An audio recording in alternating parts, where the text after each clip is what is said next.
Well, welcome to Wasatch Front Watch, news you can use, real estate news you can use along the Wasatch Front. I'm Quinn Richens, loan officer here at Citywide Home Loans. And I'm Ruth Levine, a real estate agent with K Real Estate in Murray.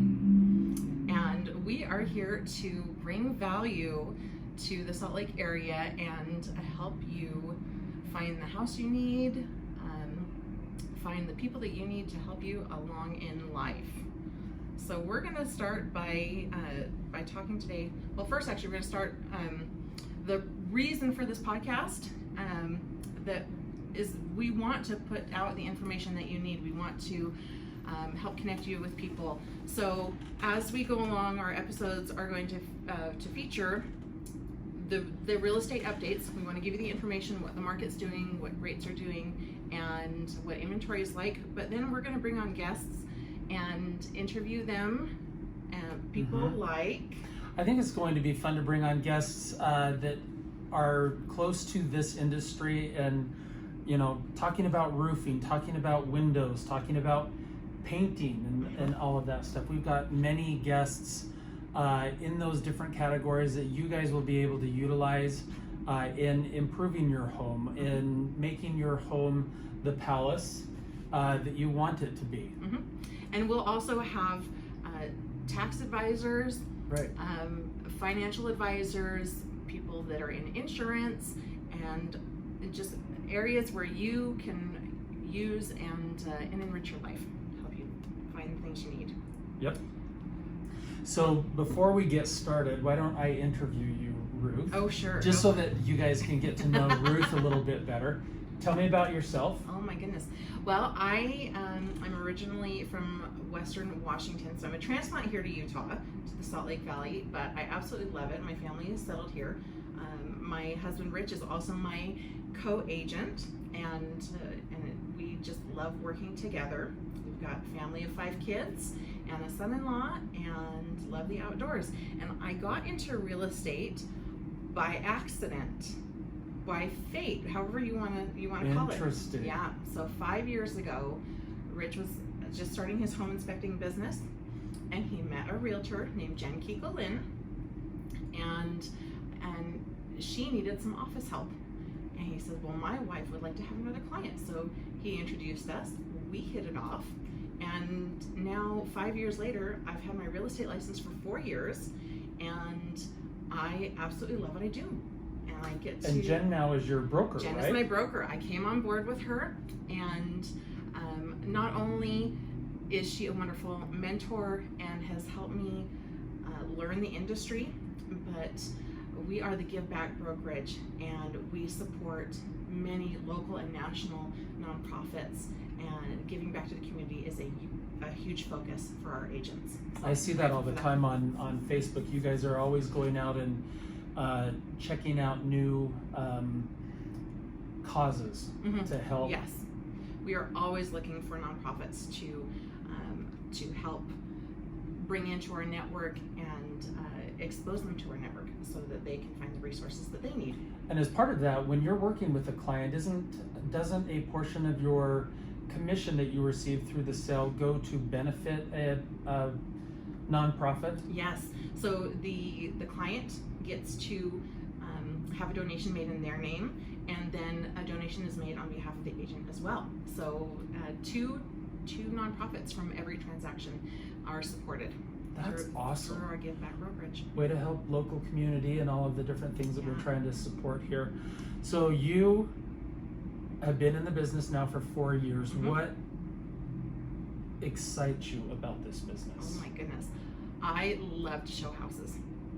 I will wear my clients out going and looking at houses. It's my favorite thing.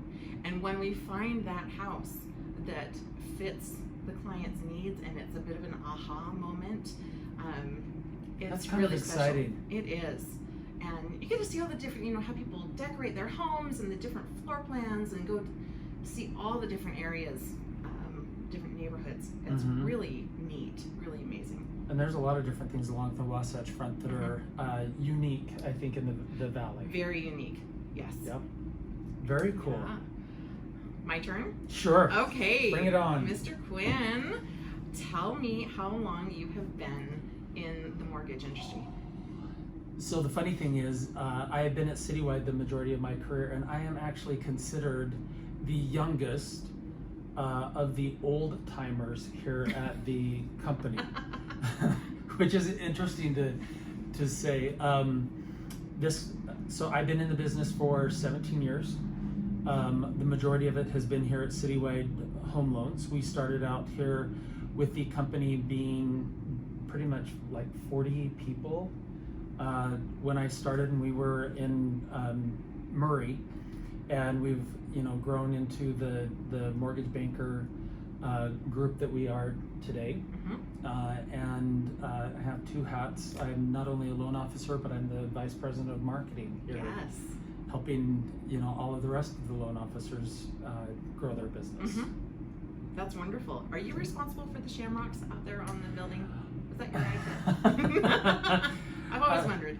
So, yes, and we've got several of them. There's the shamrock, there's the Santa hat, the fireworks that come in July and stuff. But, yep. Good. I love that. I was Kind of fun. driving by, Kirsten's like, "Oh, is that the building?" I said, "Yeah, that's Quinn's building." She's like, "Oh, that's so cool." Yep. All right, tell us about what you love to do when you're not doing loans. You mean in my sleep? I am an avid outdoors guy. If you wanted to see me in my zen, it would be in the mountains.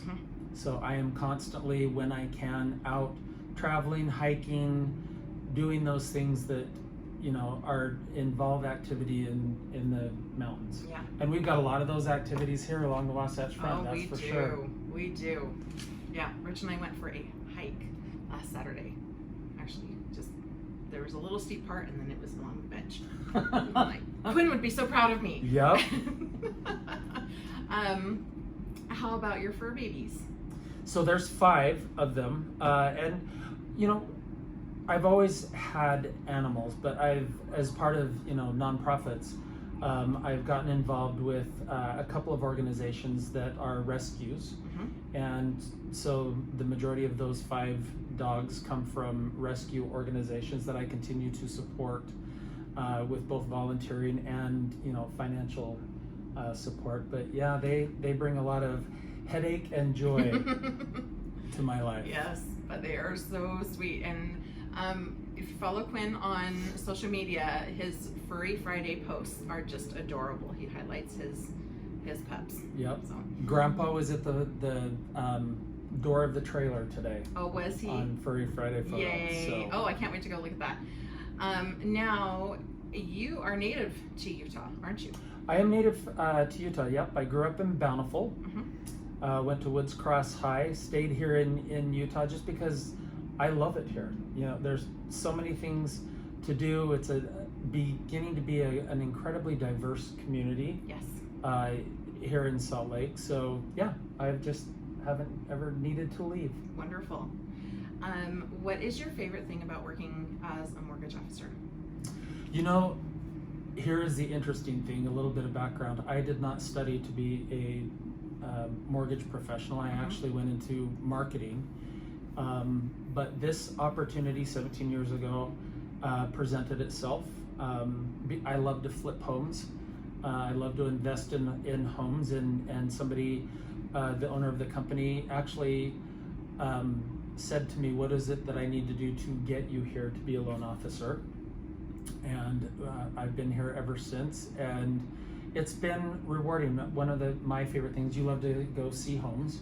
I actually love working with clients to get them into a mortgage. I will definitely say I was never good at math. I didn't like math in college or high school. All of my teachers can attest to that. But I can run numbers in my sleep now. Good. Yeah, all that practice. Yep. Oh my goodness. That's great. And it's so rewarding when you click the button and everything works out and you get that approval. Yep. And get to share that news with them. Because that is the start of the clients realizing their dream. I mean, changing somebody's life because they're able to buy a home. Absolutely. Well, and when you have that first-time home buyer in front of you, and they are so nervous all the time. They're so nervous, and they're not even sure they can qualify. They've never taken a look at what their credit is like before, the majority of them, so they don't even think they can qualify. And then when you're walking them through and building the loan application, and you run the automated underwriting service and are able to say, you qualify, some of them have literally broke down in tears. Yeah. I've had that. Some of them have, let out hollers. One of them actually felt like she needed to disclose more information to me about her 2 Mustangs, her vintage Ford Mustangs. And I told her politely, that is super awesome, and I expect to be driven in them, but we don't need to put them on the loan application. Yeah. It is just amazing what people want to share, how close we get with them. Right. And they look at you like a trusted advisor. Yeah. Well, they're with us. They're bearing their financial soul. They're bearing their dreams, their hopes and their dreams, and that is what I'm so grateful for. When we met, is that we both came in with this philosophy of we're going to build relationships. Yep. We are going to be with these people throughout the rest of their life. Really, we're going to follow them along as they buy their first home. Maybe it's a young couple starting out, they buy their first home, and then they start having kids, and then in 5-10 years, okay, it's time to upgrade because they need more space. Right. And we're going to follow along with them, and we've seen some amazing things, and met some amazing people. We really have amazing clients. Absolutely. But building those relationships and maintaining them and keeping in touch. I'm always so thrilled to get a text from somebody, with a question, hey, this happened, my toilet flooded, what do I do? And it's flooding in my basement, okay, I got a guy for that. But also, hey, I got this piece of mail, is this a real thing or is this a scam? And being able to help guide them. I think that's one of the things that really resonated with me when I was drawn into real estate by my broker is I came from a place where I lived with my family all around me, my parents, my siblings, and very, very tight-knit little town. And so move here, transplant, I don't have that family anymore around me, that network, and not knowing who to call first and say, okay, I've got a question about this, I've got a question about that. And so I want to be that person. I want to be that first phone call when something comes up that they just don't have, they don't know where to start. It's like, don't go to Google, go to Ruth. And because you don't know if you're going to be able to trust online, stars only get you so far, to be able to say, I know this person, I've worked with this person, I know they'll take good care of you, is really beneficial. A lot of that trust that they have built in you transfers over to those relationships when you refer them. Yeah. And so it automatically comes with a lot of trust in them that they are going to perform, whatever service they do, because you knew them and you trusted them enough to be able to refer them. So. Yeah. And you being here in the business so much longer than I have, you've got a wonderful network of people that you've gotten to know over the years. Yeah, it's been fun.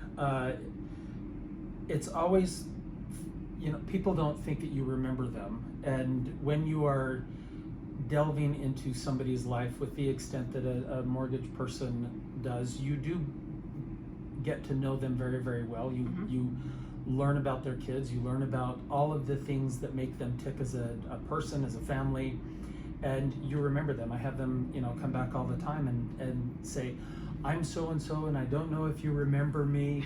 And it's so fun to light up and go, oh my gosh, it's so good to hear from you, and how is your wife, or how is, your kids, last time we talked, this was going on, what happened. It's fun to really pick up where you left off, Yeah. and have them feel like, oh, I just came home. Mm-hmm. You know? Yes. Yeah. That So, familiarity. Oh my right. goodness. Right. I like that how you say coming home. Yep. It is. We become a piece of home. I'll give you an example. I was working here in the office yesterday and had a phone call from somebody who I worked with 12 years ago. Mm-hmm. And they made me guess on the phone who they were. I finally figured it out. But we laughed and we were able to talk about, you know, what their kids were doing. And, you know, she has a son that is wanting to buy a house. And I'm like, wait, didn't we buy a house for him already? And she's like, no, that was the other son. Now this is my baby, and he's 32 years old. And I felt super old at that point. But I mean, to have that 12 years distance and then come right back. So, yeah. I mean, there's something to be said for that. And, you know, they look at you for all sorts of different knowledge, like, you know, stats along the Wasatch Front, what's going on, you know, what's happening with rates. We had a huge discussion about what rates are doing, where they, you know, are headed and stuff. And people always ask me, you know, where I see rates going, and I tell them, well, my crystal ball is broken, and, you know, but here's what I can tell you as far as what I see. Mm-hmm. You know, we talked about this this morning. I would jokingly tell people to pray for bad things to happen in the world, because, you know, when there's uncertainty in the markets, people start pulling their money out of the market and put it into bonds. Bonds are what rates are tied to. Mm-hmm. However, with, you know, things that are happening right now, there's a lot of uncertainty on a lot of levels. Mm-hmm. And we have inflation that is going on right now, and so we're having to keep mortgage rates higher than inflation in order for everything to remain stable. I was talking with an analyst that I work with a lot out of New York, and he said something that really made me feel good. He's like, we're nearing the top. Oh. And that made my heart happy. Okay. He's like, we're nearing the top of where rates are going to be for the next little while. Okay. So that's good news. That is really, really good news. You know, because rates have been going up, but they're still lower than what we were seeing even prior to the previous mortgage meltdown in 2008. Yeah.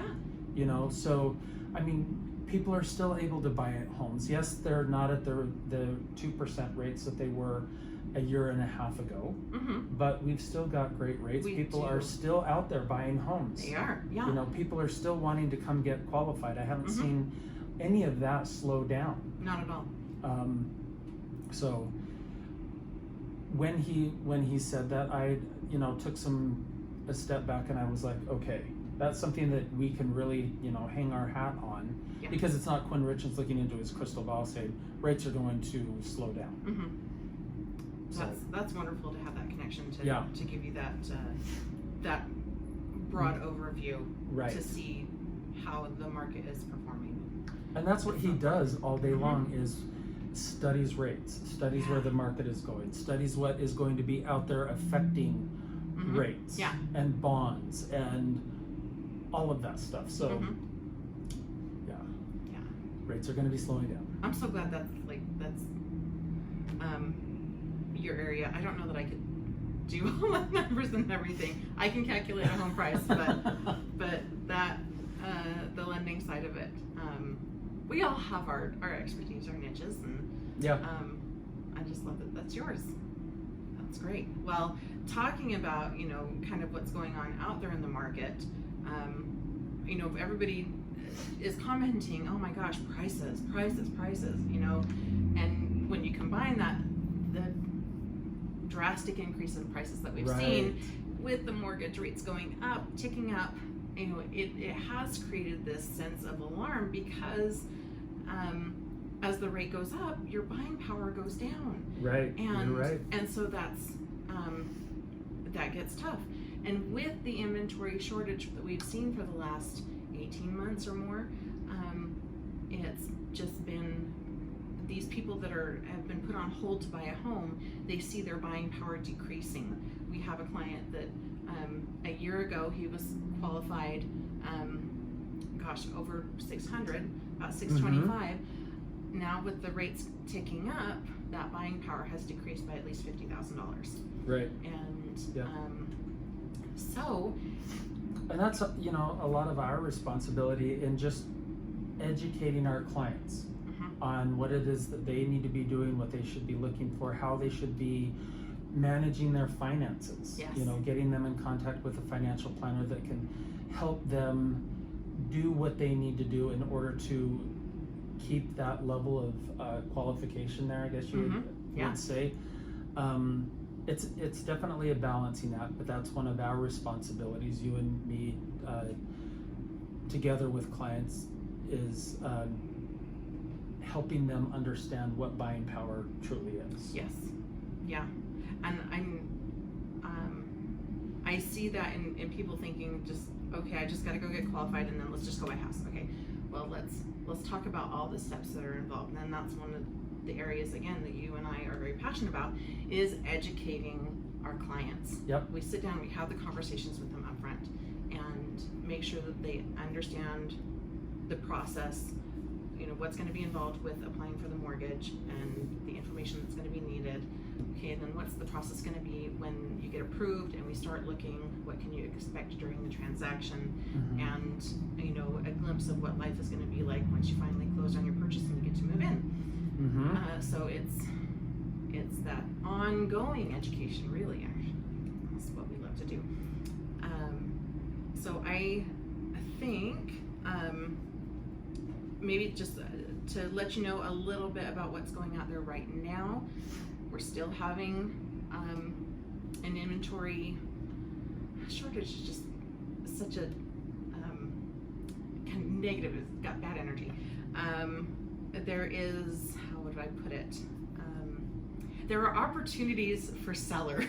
How about we spin it that way? That's a good way. There are opportunities for homeowners to sell their home and capitalize on their equity, because prices have gone up so much, over $100,000 on average in the last 12 to 18 months. I have a client that actually bought at the very beginning of 2020. They closed on their house in January on a $270,000 home. Yeah, 500. They will be able to list it for 500 easily, and they'll end up getting more than that. Crazy. So there is opportunity, and so yes, we still have a lot of buyers out there looking. So if homeowners are out there and they have questions about what their home is worth, what the process would be, I know some people are still worried about pandemic safety, things like that. We absolutely take precautions. This client was asking, when she was asking me what her home was worth, was worried about, okay, what do we have to do if we did sell, and having people walking through. Like, don't worry, we can mitigate that. We can minimize the time people are in the home and make it just as easy as possible, because there are so many buyers. We can get it sold quickly. Right. Quick and easy. On the buying side, it can take more time, especially for those first-time home buyers that don't have the cash to put down to bridge that appraisal gap. The difference between what the house appraises for, which is what their loan is going to be based on, and the actual amount that they're going to offer to pay for the house. So, think of it like the gap for cars. When you buy a new car. Oh yeah, that's a good analogy. And now your car's depreciating. Thank goodness houses don't depreciate, but right. You drive a car off the lot, it's automatically worth less. So now you've got to, if you wreck that car, you've got to have insurance to not only pay for the loan, but the loan's going to be more than the car was actually worth. So you've got to have insurance to cover that gap. I think that's a good way to put it. And again, it goes back to our ability to educate the client, and sometimes you have to be their therapist. Yep. If a first-time home buyer is putting multiple offers in on homes and losing out, there's a bit of discouragement that happens. Yeah, and that's there where is. you step in and with your motherly skills are, you know, saying it's okay, you know, you'll get that house. It's going to be okay. Eventually it will happen. Yeah, I am a firm believer that there is the right house for everybody out there. Yep. And even if it's not, I tell people you're not looking for your forever home. You're looking for the next home. That's a good way to put it. Because especially for these cute little first-time home buyers, or families that are getting back into home ownership. We have a lot of families that maybe were homeowners like myself. They were homeowners, now they're renting, but working on getting back into the home ownership market. We're not looking for that forever home to buy right now. No, let's buy a home that suits your needs, and then let it appreciate it, live in it for 2 to 5 years. And then when it's appreciated and you've paid it down a little bit, then we can sell that, take that equity, and get what you really want. Right. So yeah, there's hand-holding therapy is a great way to put it. My broker and I, we joke all the time that maybe they should make some counseling courses part of the real estate licensing course, because yeah, you always wind up in those situations. We do marriage counselor, yeah, things like that. So having an open mind. When buyers are out there looking, have an open mind about what you're looking. If you're set on a multi-level, you know, built between 1990 and 2010, that's great. Those are lovely houses, but you know, maybe a Rambler that was built in 1970 might actually suit your needs better. Right. Because you know, maybe you'll get more square footage for one. You know, as a home flipper, one of the things that I always talk to clients about, because they'll ask me questions about properties, and I always try to tell them, look at the space. Yeah. Don't look at the colors that are on the wall. Don't look at the flooring that's in there that may not fit with your couch. Look at the space. Everything else can be changed. It can, absolutely. You know, paint is cheap, depending on inflation. But all of that can be changed. Look at the space. Yeah, absolutely.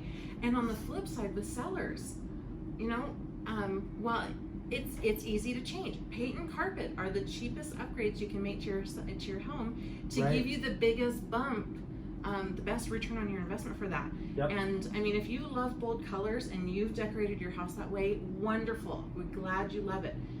But that's not going to appeal, because even though we tell buyers this can be changed, look past the color, they don't always. So for a seller, even though it's a seller's market right now, you know what? Maybe paint that orange room that you love so much. Yep. Paint it white.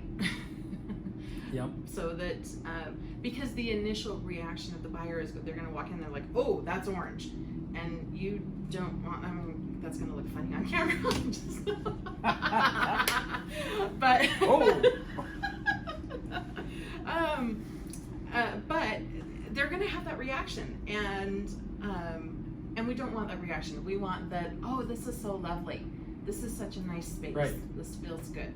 And so over, as we go along through, as these podcast series comes out, we'll give those tips. We'll bring people in to talk about that.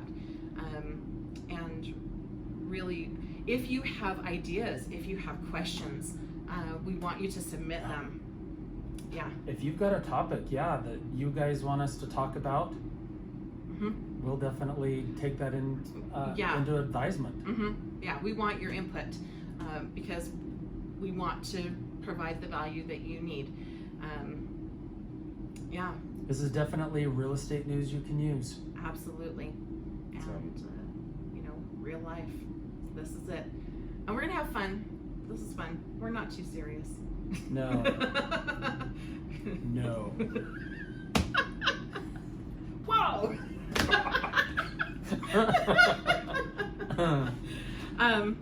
So yeah, questions, please submit your questions so that we can point you in the right direction. And if we don't know the answer, we're going to find out.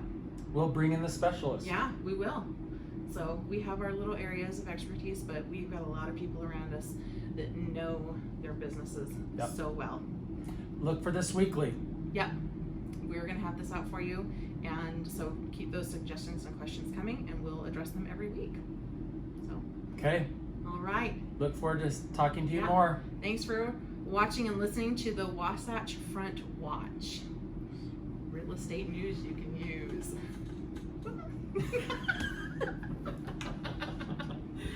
All done? Yeah, I think that's Yeah. good.